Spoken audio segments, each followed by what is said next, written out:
ঘর সাজানোর জিনিসপত্র, বাচ্চাদের বিভিন্ন ধরনের খেলনাপাতি এবং বিভিন্ন ধরনের স্ট্রিট ফুড এবং বিভিন্ন ধরনের এগুলো পেয়ে যাবেন ঢাকা দোহার জেলায় মেঘুলায় কাজী নজরুল স্কুলের মাঠে। এগুলো পেয়ে যাবেন তাঁত বস্ত্র কুটির শিল্প মেলায়। কুটির শিল্প মেলাতে আমরা কি কি দেখলাম, কি কি খাবার দাবার খেলাম, কি কেনাকাটা করলাম, সেগুলো আজকে আমি আপনাদের সাথে শেয়ার করব। So hello everyone, I am Ratna and welcome to back my channel. আজকে পরিবারের সবাইকে নিয়ে চলে গিয়েছিলাম মেঘুলাতে কুটির শিল্প মেলা দেখতে। মেলাটি কিন্তু দেখতে অনেক বেশি সুন্দর লাগছিল, অনেক সুন্দর করে সাজানো হয়েছে, দেখতে কিন্তু বেশ দারুণ লাগছিল। এই মেলাতে আপনারা আপনাদের প্রয়োজনীয় সবকিছু পেয়ে যাবেন। মেলাটি ছোট হলেও দেখতে কিন্তু বেশ দারুণ, খুব সুন্দর করে সাজানো হয়েছে। এই মেলাতে আপনি আপনার যাবতীয় প্রয়োজনীয় জিনিস পেয়ে যাবেন। ঘরের প্রয়োজনীয় বা সাজানোর জন্য যে জিনিসপত্রগুলো লাগে সবগুলো এখানে পেয়ে যাবেন। মেয়েদের কসমেটিক বলেন, বাচ্চাদের জন্য খেলনাপাতি বা বিভিন্ন ধরনের আইটেম কিন্তু এই মেলাতে আপনারা পেয়ে যাবেন। এবং রান্নাঘরে ব্যবহৃত বিভিন্ন ধরনের জিনিসপত্রের দোকান দিয়েছিলেন, এগুলো কিন্তু খুব সুন্দর করে সাজিয়ে রাখছিল এবং দেখতেও কিন্তু বেশ দারুণ। এই মেলাতে যে শুধু আপনি ঘর সাজানোর জন্যই জিনিসপত্র পাবেন এমনটা কিন্তু না, বাচ্চাদের কিন্তু বিভিন্ন ধরনের খেলনার আইটেমসও বিক্রি করছে।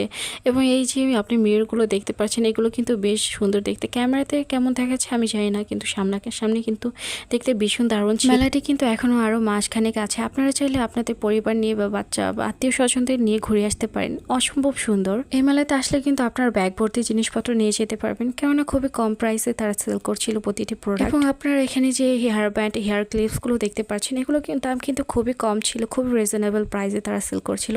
যেমন ধরুন 30 টাকা থেকে শুরু হয়েছে, 30 টাকা থেকে পুরো 50 টাকা, 100 টাকা, 150 টাকা এরকম শুরু হয়েছে। একটা থেকে একটা বেশি সুন্দর, কোনটা রেখে কোনটা নেবেন, এত সুন্দর সুন্দর জিনিস এত কম প্রাইসে তারা সেল করছে। এবং এখানে আপনারা বিভিন্ন দামে বিভিন্ন ডিজাইনের অনেক সুন্দর সুন্দর ব্যাগ পেয়ে যাবেন, যেগুলো খুবই রিজনেবল প্রাইসে তারা সেল করছিল। এবং আপনারা এই মগগুলো দেখতে পাচ্ছেন, এগুলো কিন্তু 150 থেকে 200 কি 250 টাকার মধ্যে পেয়ে যাবেন, খুবই রিজনেবল প্রাইসে সেল করছে।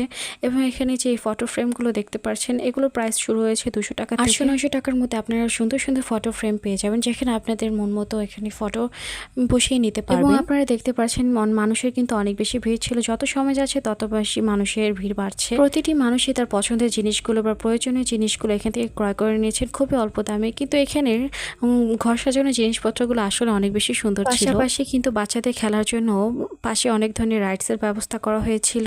এবং এখানে কিন্তু সুন্দর সুন্দর কাচের চুড়ি পেয়ে যাবেন, যেগুলোকে রেশমি চুড়ি বলা হয়। আমার রেশমি চুড়ি ভীষণ ভালো লাগে, তবে আজকের মেলা থেকে রেশমি চুড়ি নিয়ে নেই, কারণ আমার কাছে অনেক চুড়ির কালেকশন রয়েছে। এবং বিভিন্ন ধরনের খাবারের দোকান, যেমন চকলেট বা আচারের দোকানে বসেছিল। এই আচারের দোকান থেকে আমরা আচার কিনে খেয়েছি এবং অনেকগুলো চকলেটও কিনে নিয়েছি, যেগুলো খেতে ভীষণ দারুণ ছিল। মেলার একদম শেষে কিন্তু বিভিন্ন রাইডসের ব্যবস্থা ছিল, যদিও সবগুলো রাইডস ট্রাই করা হয় নাই, তবে একটাতে উঠেছিলাম। এসে দেখতে পারছেন উপর নিচের এই যে এটাকে চরকি খোলা নাই এরকম কিছু একটা হবে, এটা আমরা ট্রাই করেছিলাম। এবং এটা ওঠার পর আমি অনেক বেশি ভয় পেয়েছি, কারণ এটা যখন উপরে ওঠে তখন অনেক বেশি ভালো লাগে, বাট যখন নিচে নামে মনে হচ্ছে কেউ পিছন থেকে ধাক্কা। এবং এই রাইডস থেকে পুরো মেলাটা দেখা যাচ্ছিল। মেলাটা আসলে কত সুন্দর করে ডেকোরেট করা হয়েছে, কত সুন্দর করে গুছিয়ে রাখা হয়েছে, দেখতে কিন্তু ভীষণ ভালো লাগছে। মেলাতে আসা প্রতিটি মানুষ কিন্তু এই মেলাতে এসে খুব আনন্দ করছিল, এবং সাথে বাচ্চা কাচ্চারা যারা এসেছে তারাও কিন্তু খুব আনন্দ করছিল, খুব আনন্দ পাচ্ছিল। সকল রাইডসের পাশে কিন্তু একটা ভূতের বাড়ি দেওয়া হয়েছিল, এখান থেকে আমরা ভূত দেখে কিন্তু ভিডিও করা অ্যালাউ ছিল না। পার পারসন 50 টাকা টিকিট, প্রতিটি রাইডসের প্রাইসই 50 টাকা করেছিল। বাট বাচ্চাদের যে স্লিপ খাওয়ার একটা রাইডস উঠেছে, এটার প্রাইস ছিল 100 টাকা। এবং এই হচ্ছে মেলার আকর্ষণীয় একটি দৃশ্য, অনেক বেশি সুন্দর লাগছিল। এবং এখানে কিন্তু অনেকে এসে ছবি তুলছে, রিলস ভিডিও বানাচ্ছে। আমার কাছে অনেক বেশি ভালো লেগেছে এই দৃশ্যটি দেখতে। এই ঝর্ণাটি রাতের বেলা দেখতে আরো বেশি সুন্দর হয়, কিন্তু রাত্রে না আসার কারণে এই সৌন্দর্যটা উপভোগ করতে পারলাম। আশা করি আপনাদেরও ভালো লাগছে। এবং এগুলোর পাশাপাশি মেলাতে অনেক মজাদার মজাদার স্ট্রিট ফুড ছিল, যেগুলোর মধ্যে আমরা ট্রাই করেছি ফুচকা এবং চিকেন চাপ, যেগুলো খেতে অসাধারণ ছিল, খুব টেস্টি ছিল। তো এবার চলুন মেলা থেকে আমরা কি কি কেনাকাটা করলাম সেগুলো আপনাদের সাথে শেয়ার করি। আমি আমার জন্য একটি কাঠের মিরর নিয়েছি, যেটি দেখতে অসাধারণ ছিল এবং খুব সুন্দর ছিল। এটির দাম নিয়েছি মাত্র 150 টাকা, এবং এটির কোয়ালিটি কিন্তু বেশ দারুণ ছিল এবং দেখতেও সুন্দর লাগছিল। তারপর নিয়েছি একটি কাটিং বোর্ড, যেটা আমার অনেক বেশি প্রয়োজন। এই কাটিং বোর্ড আমার অনেক বেশি প্রয়োজন ছিল, তাই আমি একটা কাটিং বোর্ড নিয়ে নিই। এটার প্রাইস ছিল অনলি 120 টাকা। আমি তার সাথে 100 টাকা দিয়ে চিরুনি অ্যান্ড আমার বোনের জন্য একটা সুন্দর একটা পেন, যেগুলো দেখতে অনেক বেশি সুন্দর। এবং এর সাথে আমি দুটো ফ্লাওয়ার বউকে নিয়েছি, যেগুলো দেখতে অসম্ভব সুন্দর ছিল। এগুলো এই দুটো নিয়েছি আমি মাত্র 450 টাকা, এক পিস 20 টাকা করে নিয়েছিল। আপনারা চাইলে আপনাদের পছন্দ মতো নিয়ে নিতে পারেন। এবং খাবারের জন্য আমি নিয়েছি একটা ভুট্টা, যেটা প্রাইস ছিল মাত্র 60 টাকা।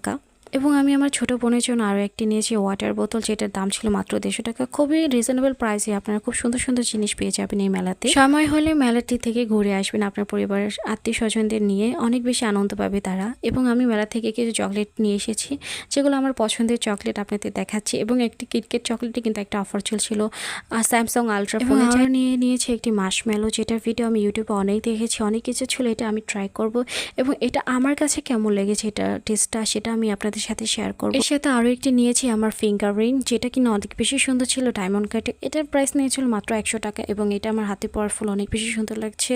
এবং চলুন ভুট্টা খেয়ে আপনাদেরকে রিভিউ জানাই। আসলে ভুট্টাটা খেতে বেশ দারুণ ছিল, মিষ্টি মিষ্টি, যদিও দামটা একটু বেশি ছিল কিন্তু খেতে বেশ দারুণ লাগছিল। আমার কাছে অনেক ভালো লেগেছে একটি খেতে। এবং আপনারা অবশ্যই যাবেন সময় করে মেলাটিতে এবং ঘুরে আসবেন এবং আপনারা জানাবেন যে আপনাদের কাছে কেমন লেগেছে মেলাটি। আমার পার্সোনালি অনেক বেশি ভালো লাগছে। মেলা থেকে যদিও আমরা বেশি কিছু কিনিনি, কিন্তু মেলায় গিয়ে আমরা অনেক বেশি আনন্দ করেছি। মাশমেলো স্বাদের কথা যদি আমাকে জিজ্ঞাসা করেন, আমি বলবো বড়দের জন্য এই খাবারটি না হলেও ছোটরা কিন্তু এই খাবারটি খেতে ভীষণ পছন্দ করে। আমার ছোটো বোন এই খাবারটি অনেক বেশি পছন্দ করেছে। তো আজকের ভিডিওটা আমি এই পর্যন্তই রাখছি, আশা করি আপনাদের ভালো লাগবে। ভালো লাগলে চ্যানেলটা অবশ্যই সাবস্ক্রাইব করবেন, লাইক করবেন, কমেন্ট করে পাশে থাকবেন। তো আজকের ভিডিওটা এই পর্যন্ত রাখছি। Thank you for watching my video. আল্লাহ হাফেজ।